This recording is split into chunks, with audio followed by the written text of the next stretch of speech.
You know, when I saw this team list, I had to stop for 1 second just to take it all in. Benji just made some huge calls, and honestly, I think this is exactly what we needed to go forward. Like, this game against the Broncos is going to tell us a lot about where we are as a team, especially with some of these young guys stepping up as the more veteran players are stepping out for a game. These are the couple of changes I absolutely love. A few of them makes me a little nervous for sure, and one decision I think is going to be a big blessing in disguise. But overall, this lineup has a lot of potential, and if we play with our strengths and to our strengths, I genuinely think we can walk away not with just a win, but with a statement against the rest of the NRL. Welcome back to the channel, everyone. I am Geordie. If you're new here, make sure you like and subscribe. It helps me and the algorithm out a ton.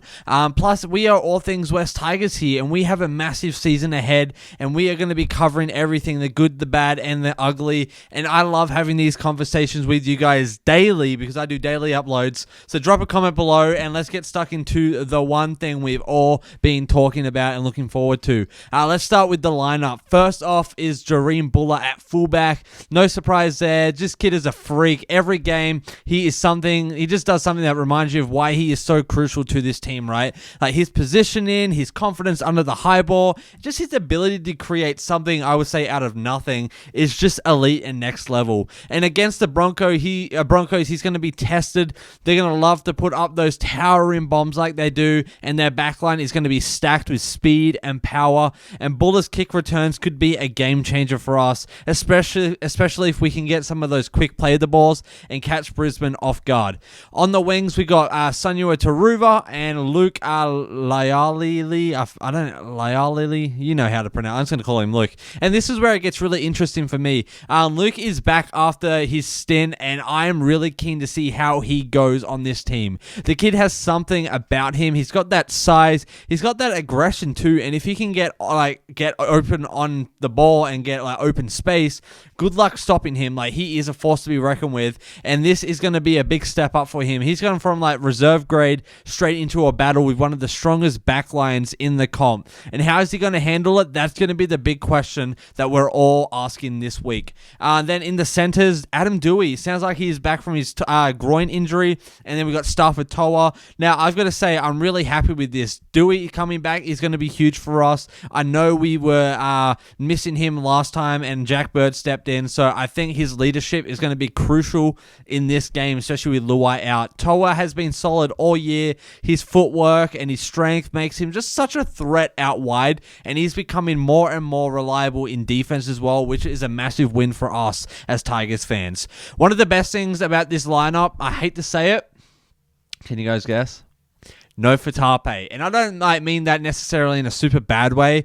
I actually really do think he has a lot of potential, but I just don't think he's quite there yet. And it feels like Benji might be realizing that and just realizing the same thing too. There's talent, no doubt, but he is fast, he's elusive, but defensively, he's a bit of a liability last game. And I think Benji just needs to work on the bloke a little more before throwing him back into the deep end, especially up against a team like the Broncos. I'd love to see him develop his defensive read and just his composure under pressure, especially when we're chasing balls up the field after grubbers. But give him a little bit more time, and I think he will build that confidence and bring back in what he would, originally had and the impact that he wanted to have. Now, the big one is the halves. That is a talking point right now all over the NRL for the West Tigers. With Luai suspended, we've got Latu Fainu at halfback and Latu Galvin at 5'8", and honestly, I am loving this combo. This is the future of the club right here, I guarantee you. I'll put money on it. Galvin is already proving himself at this level, and Fainu has all the tools to be something absolutely extraordinary. And this is going to be a huge test for him. The Broncos are going to throw everything they can at these two. They're going to test everything, and it's going to come down to how they handle pressure and set up plays. And can Latu control the tempo? Can he take ownership of the team and be that dominant halfback that we need this game? He's got the skills, but the mentality now is where the real test is going to be. And Galvin Galvin. We already know how good he is as a bloke, and he is going to be the guy absolutely leading this team long term. These are the games where we need to step up and show that we have what it takes, and especially when it matters most, when we have people like Luai out. And speaking of Luai out and Galvin in, we need to talk about the contract situation real quick. The rumors are about a 5-year, $5 million deal, $1 million a year. That is a lot of money for a young fella, and I love the idea of locking him down long term, but I do think the price tag is a little bit too high. Would you agree? He's got all the talent in the world, and like my big thing is, what if an injury hits? What if he does something that is so unexpected that it just develops into a big gamble, right? Like at the same time, if we don't lock him in, I don't know if we'll see another great year like we're having already, and other clubs are going to be sniffing around. They already are, and we could lose one of the best young talents in the game. It's a tough one. I don't envy Benji, but what do you guys think? Should the Tigers just bite the bullet, do $5 million, or should we try and figure something else and keep some other people like Polo and Latu Fainu around, people like Terrell May, even De Silva? Like, let me know in the comments your guys' thoughts and what you guys would do if you were Benji. Now, moving into the forwards, Terrell May, Fainu, Polo, like they're going to be starting, and with Api at hooker, I think this is probably the most important trio and area of the game, if you will, for us. Like if we can dominate the middle, we're in for a real shot. It's all going to be like those post-contact meters, with May just being outstanding, and Polo's work rate is massive, and then like Api just as well. Like he's just phenomenal, and he knows how good he is, and it's kind of like effortless for him, but he needs to get his forwards on that same platform. And if we're going to beat the Broncos, we definitely need to win the ruck up the guts. Simple as that. Like, yeah, we can play outside edges, but the middle is going to be so important too. Same thing like with the back row. Like we got people like Samuel Afanu and Alex Seyfarth, and with Alex Twal at lock, from what I remember. And Twal is the definition of reliable. Like these last few games have just been a magnificent picture and testimony to him of everything that he does, and that like the ball he touches, it moves, and he can add just a little bit more in attack.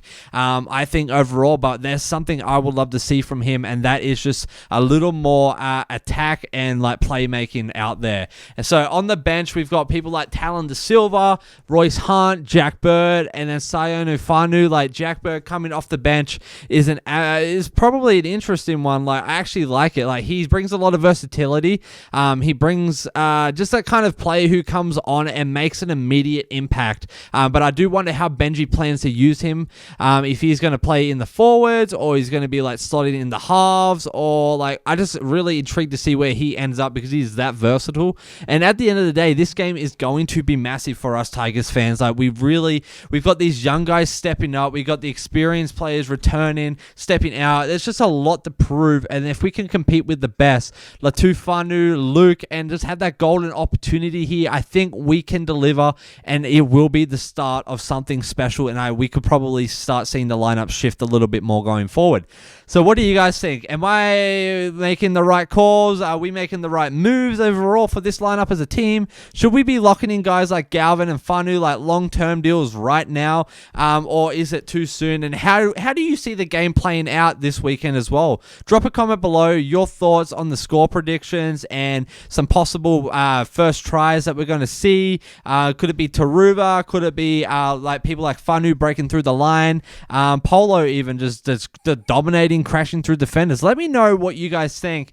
Maybe we should do some sort of competition at some point when I drop my merch. If you guys didn't see, it's on like the post page, the community page. Thinking about dropping some merch. Maybe if we like start doing some like not tipping or betting, but like if you guess the right like first tries or the right number of tries that someone gets, maybe we'll give out some free merch. But that'll be coming in the next few weeks. But yeah, as always, guys, this is a freaking great year to be a Tigers fan. I cannot believe just how strong we are defensively and on attack already, and it's only like round 4 or 5 or something like that.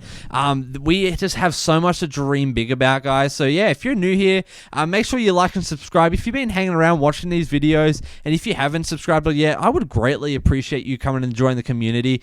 We all love the orange, white, and black here, and we are always up the Tigers. You know, we are showing our claws. The claws are out, and my goodness, it is just a phenomenal year to be a Tigers fan. But as always, guys, you guys are legends. Dream big. Geordie out.